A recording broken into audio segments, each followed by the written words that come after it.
Understand that I'm not the kind of person to sit in front of a microphone and believe that what I think will have any profound meaning to your lives.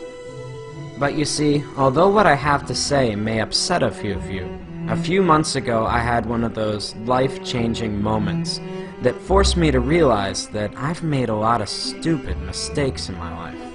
And you know what they say, make films about what you know. The problem was, why should the thousands of you now watching this believe me when I say that video games were to blame? Understand that I've played video games my entire life, starting with Atari and Nintendo, right up till just a few months ago. Over the years, I could only calculate that I've lost thousands of dollars and tens of thousands of hours of my life to them. But when I considered their effect on my life, I had to face the fact that years of gaming had not made me smarter, and button mashing had not improved my reflexes. I was not a kung fu master, I couldn't properly swing a sword, and in a zombie apocalypse, I probably wouldn't last 5 minutes. We often forget that video games are entertainment. That means beyond making you feel good, they have no lasting value. Regardless of how important it may feel to you, there is no place on a resume for Xbox achievements. The real pain behind my years of video game addiction was that I never realized their true cost. Sure, it was just a few hours here or there, but over 3 decades, I'm not just sickened now by the amount of my life I've spent, but more so by all the important stuff that I willingly pushed aside to make time for games. For the sake of entertainment, I was willing to give up sleep, health, and ambition. For what? We fool ourselves into thinking that virtual achievements and virtual friends are adequate substitutes for real-life ones. To be blunt, video gamers seem to be fine giving up their real lives for simulated ones, full of depression and loneliness. I know the true cost of gaming are all those lost years that I could have spent with friends, creating art, or being a better husband.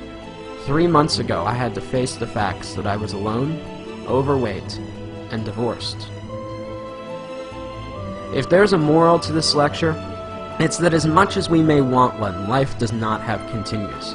For much of my life, I was eager to trade away countless opportunities, friendships, and love for experiences that don't really exist.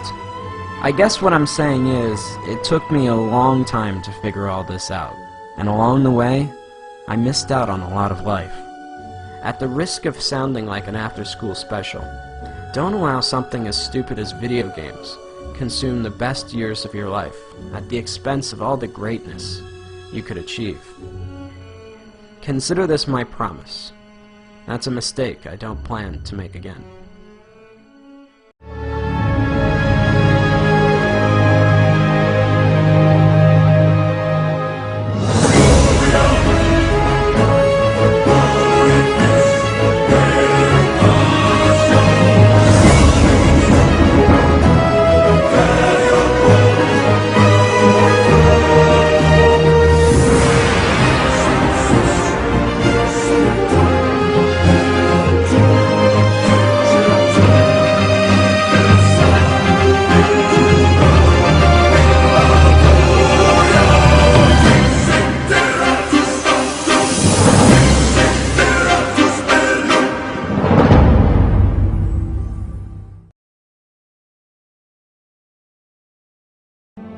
Now, I know a lot of you are going to be angry or confused over the things that I'm saying.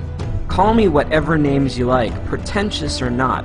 Understand that while I don't hate video games or the people that make them, I'm still worried about their overwhelming negative effects that they've had on my generation. But halfway through animating this film, I came across a documentary about the Penny Arcade convention, and that's when it hit me. Healthy gamers do not dwell away on the games, but instead embrace the community.